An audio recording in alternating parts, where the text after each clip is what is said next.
Hi ಎಲ್ರಿಗೂ, ಇದು Sunday vlog ಆಗಿರುತ್ತೆ. ನಾನು ವ್ಲಾಗ್ ಮಾಡಿದ್ದು ತುಂಬ ದಿನ ಆಗಿತ್ತಲ್ವ, ಸೊ ಅದಕ್ಕೆ ಮತ್ತೆ ಸ್ಟಾರ್ಟ್ ಮಾಡೋಣ ಅಂತ ಮಾಡ್ತಾಯಿದ್ದೀನಿ. ನಾನಿವತ್ತು ಎದ್ದಾಗ 8 o'clock ಆಗಿತ್ತು. ಎದ್ದು ಫ್ರೆಶ್ ಅಪ್ ಆಗಿ ಬೆಳಗ್ಗೆನೇ ಅಡುಗೆ ಕೂಡ ಮಾಡ್ತಾಯಿದ್ದೀನಿ.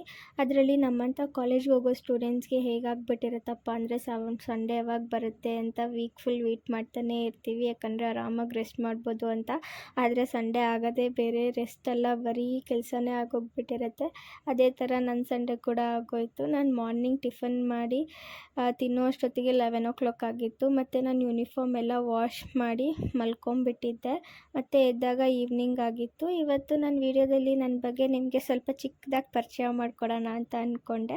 ಸೊ ನಾನು BSc ನರ್ಸಿಂಗ್ ಫೈನಲ್ ಇಯರ್ ಓದ್ತಾ ಇರೋದು. ನಾವಂತೂ ಫುಲ್ ಬ್ಯುಸಿಯಾಗಿರ್ತೀವಿ, ನರ್ಸಿಂಗ್ ಸ್ಟೂಡೆಂಟ್ಸ್ ಗೊತ್ತಿರುತ್ತೆ. ಸೊ ವೀಕ್ ಫುಲ್ ಹಾಸ್ಪಿಟಲಲ್ಲೇ ಇರ್ತೀವಿ, ಮಾರ್ನಿಂಗ್ ಟು ಆಫ್ಟರ್ನೂನು, ಮತ್ತು ಆಫ್ಟರ್ನೂನಿಂದ ಈವ್ನಿಂಗು ಕಾಲೇಜಲ್ಲಿ ಇರ್ತೀವಿ. ಕಾಲೇಜಿಂದ ಮತ್ತೆ ಮನೆಗೆ ಬರೋಷ್ಟೊತ್ತಿಗೆ 7 o'clock ಆಗಿಬಿಟ್ಟಿರುತ್ತೆ. ಅದರಲ್ಲಿ ಬೇರೆ ನಮಗೆ ರಿಕ್ವೈರ್ಮೆಂಟ್ಸ್ ಅಂತ ಬರೆಯೋದೇ ಇರುತ್ತೆ, ಯಾವಾಗಲೂ ಕೇಸ್ ಸ್ಟಡಿ, ಕೇಸ್ ಪ್ರೆಸೆಂಟೇಷನ್ ಅಂತ. ಸೊ ಇದ್ರ ಮಧ್ಯೆ ನನಗೆ ವೀಡಿಯೋ ಮಾಡ್ಕೊಳ್ಳೋದಾಗಲಿ ಎಡಿಟ್ ಮಾಡೋದಾಗಲಿ ತುಂಬ ಕಷ್ಟ ಆಗ್ತಾಯಿತ್ತು. ಅದಕ್ಕೆ ವೀಡಿಯೋನೇ ಅಪ್ಲೋಡ್ ಮಾಡಿರಲಿಲ್ಲ ಇಷ್ಟು ದಿನ. ಸೊ ಇನ್ಮೇಲಾದರೂ ವೀಡಿಯೋ ಅಪ್ಲೋಡ್ ಮಾಡೋಣ ಅಂತ ಅಂದ್ಕೊಂಡೆ. ಸೊ ಇದಾಗಿತ್ತು ನನ್ನ ಡೈಲಿ ವ್ಲಾಗ್. ಇಲ್ಲಿಗೆ ಮುಗಿಸ್ತಾ ಇದ್ದೀನಿ. Thank you.